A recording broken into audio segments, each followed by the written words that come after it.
My dear friends and professionalist, I Uday Singh advocate speaking. ನೀವೆಲ್ಲರೂ ಸಹ ನನ್ನ ಚಾನಲ್ ಅನ್ನು ನೋಡ್ತಾ ಇದ್ದೀರಿ ಅಂತ ನಾನು ಅಂದ್ಕೊಂಡಿದ್ದೀನಿ. ಶೇರ್ ಮಾಡಿ, ಲೈಕ್ ಮಾಡಿ, ಕಮೆಂಟ್ ಮಾಡಿ, ಮತ್ತು ನನ್ನ ಚಾನಲ್ಗೆ ಇನ್ನೂ ಯಾರ್ಯಾರು ಸಬ್ಸ್ಕ್ರೈಬ್ ಆಗಿಲ್ಲ ದಯವಿಟ್ಟು ಸಬ್ಸ್ಕ್ರೈಬ್ ಆಗ್ಬೇಕಂತ ಕೇಳ್ಕೊಳ್ತಾ ಇವತ್ತು ನಾನು ಇನ್ನೊಂದು ವಿಷಯವನ್ನು ತೆಗೆದುಕೊಂಡು ನಿಮ್ಮ ಮುಂದೆ ಬಂದಿದ್ದೀನಿ. ಸೊ ಇವತ್ತು ಆಯ್ಕೆ ಮಾಡ್ಕೊಂಡಿರ್ತಕ್ಕಂಥ ವಿಷಯ ಅಂತಂದ್ರೆ ಆರ್ಗನೈಸ್ಡ್ ಕ್ರೈಮ್.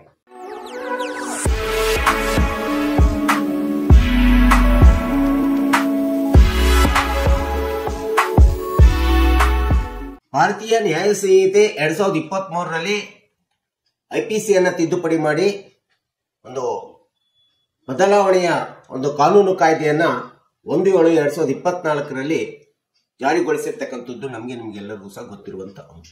ಸೊ ಇಂಥ ಒಂದು ಭಾರತೀಯ ನ್ಯಾಯ ಸಂಹಿತೆ ಐಪಿಸಿಗೆ ಪೂರಕವಾಗಿ ಬಂದಿರತಕ್ಕಂಥ ಒಂದು ಹೊಸ ಕಾನೂನು ಕಾಯ್ದೆ ಒಳಗಡೆ ಈ ಸಂಘಟಿತ ಅಪರಾಧ ಎಂಬತಕ್ಕಂಥದ್ರ ಬಗ್ಗೆ ಒಂದು ಹೊಸ ಪರಿಕಲ್ಪನೆಯನ್ನ ಇದೊಂದು ಹೊಸ ವಿಚಾರವಾಗಿ ಮತ್ತು ಹೊಸ ಸೆಕ್ಷನ್ಸ್ ಗಳನ್ನು ಸೇರಿಸಲಾಗಿದೆ. ಆ ಸೆಕ್ಷನ್ಸ್ ಗಳಂದ್ರೆ 111 ಮತ್ತು 112. ಈ ಎರಡು ಹೊಸದಾಗಿರ್ತಕ್ಕಂಥ ಸೆಕ್ಷನ್ಸ್ ಗಳನ್ನು ಸೇರಿಸಿ ವಿಷಯವನ್ನು ಕೂಡ ಒಂದು ವಿಶ್ಲೇಷಣೆ ಮಾಡಿರ್ತಕ್ಕಂಥದ್ದನ್ನು ನಾವು ನೋಡ್ತಾ ಇದ್ದೀವಿ ಸಂಘಟಿತ ಅಪರಾಧದ ಬಗ್ಗೆ. ಸೊ ಇಂಡಿಯನ್ ಪೆನಲ್ ಕೋಡ್ಗೆ ಪೂರಕವಾಗಿ ಬಂದಿರತಕ್ಕಂಥ BNS 2023ರಲ್ಲಿ ಈ ಎರಡು ವಿಶೇಷ ಸೆಕ್ಷನ್ಸ್ ಗಳಾಗಿ ಸೇರ್ಪಡೆ ಮಾಡಲಾಗಿದೆ. ಆ ಸೆಕ್ಷನ್ಸ್ ಗಳಲ್ಲಿ 111 ಮತ್ತು 112. 111 ಸಂಘಟಿತ ಅಪರಾಧಗಳ ಬಗ್ಗೆ ವಿಶ್ಲೇಷಣೆ ವಿವರಣೆಯನ್ನು ಕೊಟ್ಟರೆ, 112 ಚಿಕ್ಕ ಚಿಕ್ಕ ಸಣ್ಣ ಪುಟ್ಟ ಅಪರಾಧಗಳ ಬಗ್ಗೆ, ಸಂಘಟಿತ ಅಪರಾಧಗಳ ಬಗ್ಗೆ ವಿವರಣೆ ವಿಶ್ಲೇಷಣೆಯನ್ನು ಕೊಡ್ತಕ್ಕಂಥದ್ದು ನಾವು ನೋಡ್ತಾ ಇದ್ದೀವಿ. ಹಾಗಾದ್ರೆ ಸಂಘಟಿತ ಅಪರಾಧ ಎಂದರೇನು? ಸೊ ಸಂಘಟಿತ ಅಪರಾಧ ಅಂದ ತಕ್ಷಣ ಯಾವುದೇ ಒಬ್ಬ ವ್ಯಕ್ತಿಯಿಂದ ಆಗಿರ್ತಕ್ಕಂಥ ಸಂಘಟಿತ ಅಪರಾಧ ಇರಬಹುದು, ಅಥವಾ ಒಬ್ಬ ವ್ಯಕ್ತಿ ಅಥವಾ ಒಬ್ಬರಿಗಿಂತ ಹೆಚ್ಚು ಅಥವಾ ಗುಂಪಿನ ಜನತೆ ಅಥವಾ ಒಂದು ಸಂಘ ಸಂಘಟನೆಯ ಮೂಲಕ ಯಾವುದೇ ವಿಧವಾದಂತಹ ಅಹಿತಕರವಾದಂತಹ ಕಾನೂನು ಬಾಹಿರವಾದಂತಹ ಚಟುವಟಿಕೆಗಳಲ್ಲಿ ನಿರಂತರವಾಗಿ ತೊಡಗಿಬಿಟ್ಟು ಆ ಒಂದು ಕಾನೂನು ಬಾಹಿರವಾದಂತಹ ಅಹಿತಕರ ಚಟುವಟಿಕೆಗಳ ಮೂಲಕ ಯಾವುದೇ ಒಂದು ಅಹಿತಕರ ಘಟನೆ ನಡೆದಂತ ಸಂದರ್ಭದಲ್ಲಿ ಅಥವಾ ಅಂತ ಒಂದು ಕಾನೂನು ಬಾಹಿರ ಚಟುವಟಿಕೆಗಳಲ್ಲಿ ಪಾಲ್ಗೊಂಡು ಯಾವುದೇ ಒಂದು ಕ್ರೈಮ್ ಅಪರಾಧ ಎಸಗಿದಂತವರನ್ನ ನಾವು ಸಹಜವಾಗಿ ಈ ಒಂದು ಆರ್ಗನೈಸ್ಡ್ ಕ್ರೈಮ್ ನಲ್ಲಿ ಬರ್ತಾರೆ ಅಂತ ಹೇಳ್ತೀವಿ. ಆರ್ಗನೈಸ್ಡ್ ಕ್ರೈಮ್ ಆಗುತ್ತೆ ಅಂತೇಳಿ ನಾವು ಹೇಳ್ತೀವಿ. ಸೆಕ್ಷನ್ 111 ಪ್ರಕಾರ BNS ಈ ಒಂದು ಕಾರಣಗಳನ್ನು ಇಟ್ಕೊಂಡು ಇದಕ್ಕೆ ಆರ್ಗನೈಸ್ಡ್ ಕ್ರೈಮ್ ಅಂತೇಳಿ ಐಪಿಸಿಗೆ ಬದಲಾಗಿ ಬಂದಿರತಕ್ಕಂಥ BNS ಸೆಕ್ಷನ್ 111ರಲ್ಲಿ ವಿವರಣೆ ವಿಶ್ಲೇಷಣೆ ಕೊಟ್ಟಿರ್ತಕ್ಕಂಥದ್ದು ನಾವು ನೋಡ್ತಾ ಇದ್ದೀವಿ. ಕೆಲವೊಂದು ಸಂದರ್ಭದಲ್ಲಿ ಸಂಘಟಿತ ಅಪರಾಧ ಎಂಬತಕ್ಕಂಥದ್ದು ಒಬ್ಬ ವ್ಯಕ್ತಿಯ ವಿಚಾರದ ಮೂಲಕ ಒಬ್ಬ ವ್ಯಕ್ತಿಯಿಂದ ಹಲವಾರು ವ್ಯಕ್ತಿಗಳ ಒಂದು ಸಂಬಂಧವನ್ನು ಪಡ್ಕೊಂಡ್ಬಿಟ್ಟು ಆ ಸಂಬಂಧದ ಮೂಲಕ ಯಾವುದೇ ಒಂದು ಅಪರಾಧವನ್ನ ಕಾನೂನು ಬಾಹಿರ ಚಟುವಟಿಕೆಗಳಲ್ಲಿ ತೊಡಕೊಂಡು ಯಾವುದೇ ಒಂದು ಅಪರಾಧವನ್ನ ಒಂದು ಗುಂಪಿನ ಜನತೆ ಎಸಗಿದಂತ ಸಂದರ್ಭದಲ್ಲೂ ಸಹ ಅದನ್ನು ಸಹ ನಾವು ಸಂಘಟಿತ ಕ್ರೈಮ್ ಅಂತ ಹೇಳ್ತೀವಿ. ಅದು ಒಬ್ಬ ವ್ಯಕ್ತಿಯ ಹೆಸರಿನ ಮೇಲೆ ಆಗಬಹುದು ಅಥವಾ ಹಲವಾರು ವ್ಯಕ್ತಿಗಳ ಹೆಸರಿನ ಮೇಲೂ ಸಹ ಆಗಬಹುದು. It is an organised crime ಅಂತೇಳಿ ನಾವು ಹೇಳ್ತೇವೆ. ಸೊ ಇಂಥ ಒಂದು ಸಂಘಟಿತ ಅಪರಾಧಗಳಿಗೆ ಒಂದು ಉದಾಹರಣೆಯಾಗಿ ಪ್ರಮುಖ ಅಂಶಗಳು ಯಾವ್ಯಾವ ಸಂಘಟಿತ ಅಪರಾಧಗಳ ಅಂತೇಳಿ ನಾವು ಪರಿಗಣಿಸ್ತೀವಿ ಅಂತಂದ್ರೆ, BNS ಸೆಕ್ಷನ್ 111 ಪ್ರಕಾರ ಅದು ಕಿಡ್ನಾಪಿಂಗ್ ಇರಬಹುದು, ರಾಬರಿ ಇರಬಹುದು, ಕಿಲ್ಲಿಂಗ್, ಕಾಂಟ್ರಾಕ್ಟ್ ಕಿಲ್ಲಿಂಗ್ ಇರಬಹುದು, ವೆಹಿಕಲ್ ಥೆಫ್ಟ್ ಇರಬಹುದು, ಅಥವಾ ಈಗ ನಡೆಯುವಂತ ನಮ್ಮ ಒಂದು ಸೈಬರ್ ಕ್ರೈಮ್ಸ್ ಗಳು ಇರಬಹುದು, ಎನಿ ಎಕನಾಮಿಕ್ ಅಫೆನ್ಸಸ್ ಇರಬಹುದು, ಟ್ರಾಫಿಕಿಂಗ್ ಪರ್ಸನ್ಸ್ ಇರಬಹುದು, ಡ್ರಗ್ಸ್ ಸಪ್ಲೈಯಿಂಗ್ಸ್ ಇರಬಹುದು ಅಥವಾ ಕನ್ಸ್ಯೂಮ್ ಇರಬಹುದು.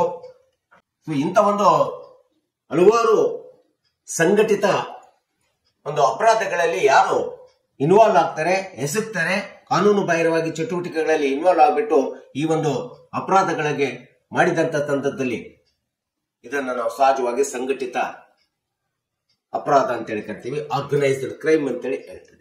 ಸೊ ಇವತ್ತಿನ ದಿನಗಳಲ್ಲಿ ಇಂಥ ಒಂದು ಸಂಘಟಿತ ಅಪರಾಧಗಳು ಬಹಳಷ್ಟು ಸಮಾಜದಲ್ಲಿ, ಇವತ್ತಿನ ಆಧುನಿಕತೆ ವ್ಯವಸ್ಥೆ ಒಳಗಡೆ ನಾಗರಿಕ ಸಮಾಜದಲ್ಲಿ ಬಹಳಷ್ಟು ನಡೀತಾ ಇರ್ತಕ್ಕಂಥದ್ದು ನಾವು ನೋಡ್ತಾ ಇದ್ದೀವಿ.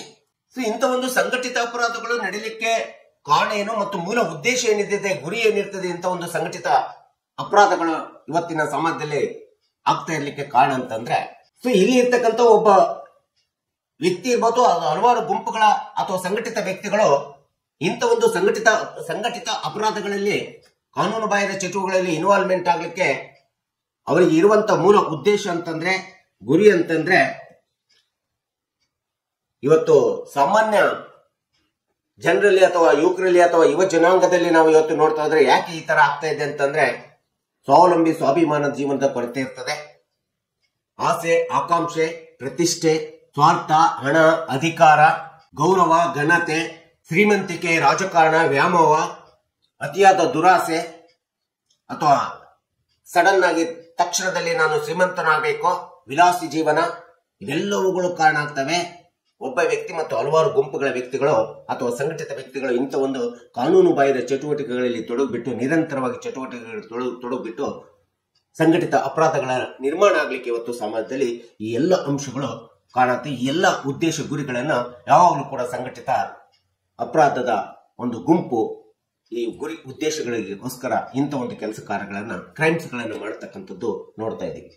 ಈ ಎಲ್ಲ ಕಾರಣಗಳನ್ನು ಇಟ್ಕೊಂಡು ಸಮಾಜದಲ್ಲಿ ಇತರೆ ವ್ಯಕ್ತಿಗಳಿಗೆ ತೊಂದರೆ ಕೊಡ್ತಕ್ಕಂಥದ್ದು, ಶಾರೀರಿಕ ಹಿಂಸೆ ಕೊಡ್ತಕ್ಕಂಥದ್ದು, ಹಿಂಸೆ ಮಾಡ್ತಕ್ಕಂಥದ್ದು, ಇದೆಲ್ಲದನ್ನು ಕೂಡ ಮಾಡುವಂತ ಒಂದು ಗುರಿ, ಒಂದು ಉದ್ದೇಶವನ್ನು ಹೊಂದಿರ್ತಾರೆ ಈ ಒಂದು ಆರ್ಗನೈಸ್ಡ್ ಕ್ರೈಮಿನ ಪರ್ಸನ್ಸ್ ಅಥವಾ ವ್ಯಕ್ತಿ ಅಥವಾ ಗುಂಪಿನ ವ್ಯಕ್ತಿಗಳು ಈ ಎಲ್ಲ ದೇಶಗಳನ್ನು ಗುರಿಗಳನ್ನು ಹೊಂದಿರತಕ್ಕಂಥದ್ದು ನಾವು ನೋಡ್ತೀವಿ. ಇದನ್ನು ನಾವು BNS ಸೆಕ್ಷನ್ 111ರಲ್ಲಿ ಆರ್ಗನೈಸ್ಡ್ ಕ್ರೈಮ್ ಅಂತೇಳಿ ನಾವು ಕರಿತಾ ಇದ್ದೀವಿ.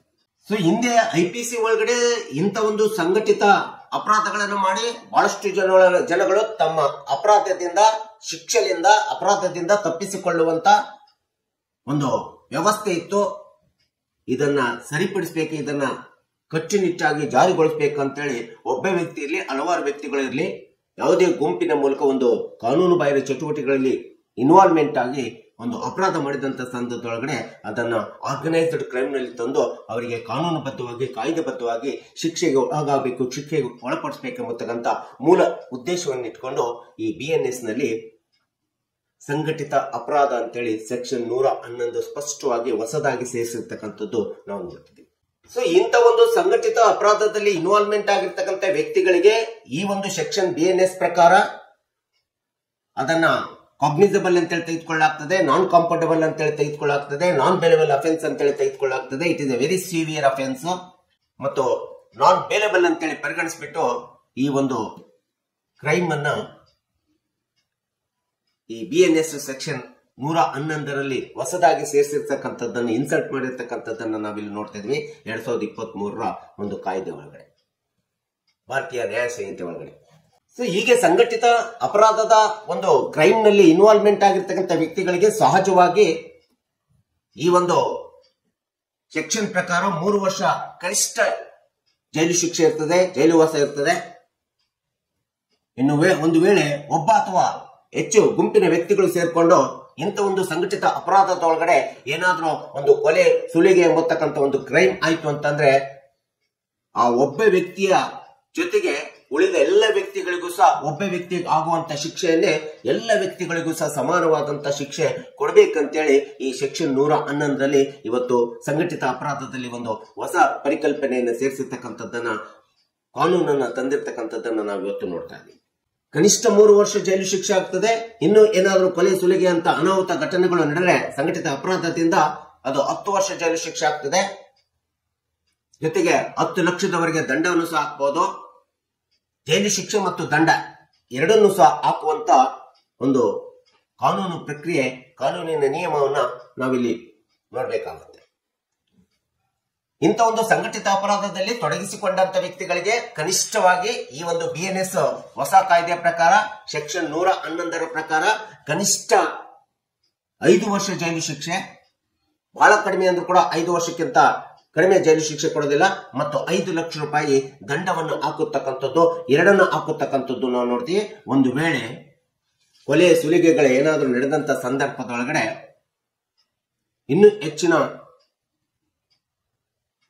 ಜೈಲು ಶಿಕ್ಷೆಯನ್ನು ಕೊಡಬೇಕಾಗುತ್ತೆ. ಅದು ಡೆತ್ ಸೆಂಟೆನ್ಸ್ ಕೂಡ ಕೊಡಬಹುದು, ಗಲ್ಲು ಶಿಕ್ಷೆಯನ್ನು ಕೂಡ ಕೊಡಬಹುದು, ಅಥವಾ ಲೈಫ್ ಇಂಪ್ರಿಸನ್ಮೆಂಟ್, ಜೈಲು ವಾಸ ಅಂತಂದ್ರೆ ಜೀವನ ಪರ್ಯಂತ ಅನುಭವಿಸುವಂತ ಜೈಲು ಶಿಕ್ಷೆಯನ್ನು ಕೂಡ ಕೊಡತಕ್ಕಂತ ಅವಕಾಶ ಈ ಒಂದು ಆರ್ಗನೈಸ್ಡ್ ಕ್ರೈಮ್ ನಲ್ಲಿ ಇರ್ತಕ್ಕಂಥದ್ದನ್ನ ನಾವು ನೋಡ್ತಾ ಇದೀವಿ ಈ BNS ಸೆಕ್ಷನ್ 111ರ ಪ್ರಕಾರ.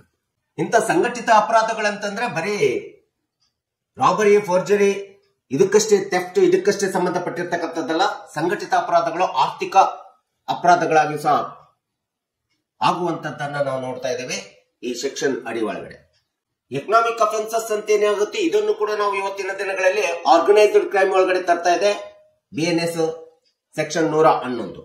ಸೊ ಆರ್ಥಿಕ ಸಂಘಟಿತ ಅಪರಾಧಗಳಂತೇಳಿ ಬಂದಂತ ಸಂದರ್ಭದಲ್ಲಿ ಉದಾಹರಣೆಗೆ ಹೇಳ್ಬೇಕಂತಂದ್ರೆ ಕ್ರಿಮಿನಲ್ ಬ್ರೀಚ್ ಆಫ್ ಟ್ರಸ್ಟ್ ಇರ್ಬೋದು, ಫೋರ್ಜರಿ ಇರ್ಬೋದು, counterfeiting of currency notes ಇರ್ಬೋದು, government stamps and hawala transactions ಇರ್ಬೋದು, ಮಾಸ್ ಮಾರ್ಕೆಟಿಂಗ್ ಅಂಡ್ ಫ್ರಾಡ್ ಇರ್ಬೋದು, running any kinds of the schemes ಗಳು ಇರ್ಬೋದು, ಡಿಫ್ರಾಡ್ ಅಥವಾ ಫ್ರಾಡ್ ಟು ಎನಿ ಬ್ಯಾಂಕ್ಸ್ ಅಥವಾ ಫೈನಾನ್ಷಿಯಲ್ ಇನ್ಸ್ಟಿಟ್ಯೂಷನ್ಸ್ ಗಳು ಇರ್ಬೋದು, ಅಥವಾ ಇನ್ಯಾವುದೇ ಸಂಘಟಿತ ಅಪರಾಧವನ್ನ ಮಾಡುವುದರ ಮೂಲಕ ಆರ್ಥಿಕ ಸೌಲಭ್ಯಗಳನ್ನು ಪಡೆದುಕೊಳ್ಳತಕ್ಕಂಥದ್ದು, ಆರ್ಥಿಕವಾದಂತ ಒಂದು ಕ್ರೈಮ್ ಮೂಲಕ ಆರ್ಥಿಕ ಸೌಲಭ್ಯಗಳನ್ನು ಪಡೆದುಕೊಳ್ಳತಕ್ಕಂಥದ್ದು ಸಹ ಒಂದು ಆರ್ಥಿಕ ಸಂಘಟಿತ ಅಪರಾಧಗಳಂತೇಳಿ ನಾವು ಪರಿಗಣಿಸಬೇಕಾಗ್ತದೆ.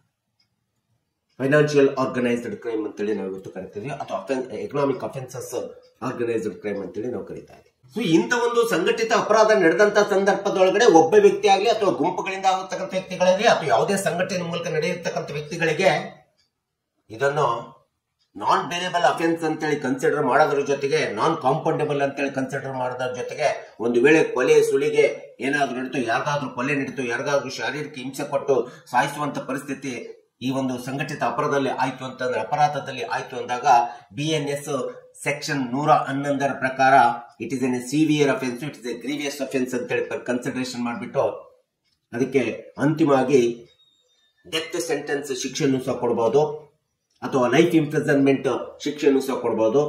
ಜೊತೆಗೆ ಡೆತ್, ಲೈಫ್ ಇಂಪ್ರಿಸನ್ಮೆಂಟ್ ಇರ್ಬೋದು, ಅಥವಾ 10 ಲಕ್ಷ ಜೊತೆಗೆ ದಂಡನೂ ಸಹ ಹಾಕಬಹುದು. ಈ ಎರಡು ಶಿಕ್ಷೆಗಳನ್ನ, ಜೈಲು ಶಿಕ್ಷೆಗಳನ್ನು ಅನುಭವಿಸುವಂತ ಪರಿಸ್ಥಿತಿ ಬರ್ತದೆ ಈ ಸಂಘಟಿತ ಅಪರಾಧಿಗಳಿಗೆ ಅಥವಾ ಆರೋಪಿಗಳಿಗೆ ಎಂಬತಕ್ಕಂಥದ್ದನ್ನ ಸ್ಪಷ್ಟವಾಗಿ BNS 2023 ಸೆಕ್ಷನ್ 111 ಕಾನೂನು ಕಾಯ್ದೆ ಹೊಸದಾಗಿ ಸೇರ್ಪಡೆ ಆಗಿ ಸೇರಿಸಿರ್ತಕ್ಕಂಥದ್ದು ನಾವು ನೋಡ್ತಾ ಇದ್ದೀವಿ. ಸೊ ಇಂಥ ಒಂದು ಸಂಘಟಿತ ಅಪರಾಧಗಳಲ್ಲಿ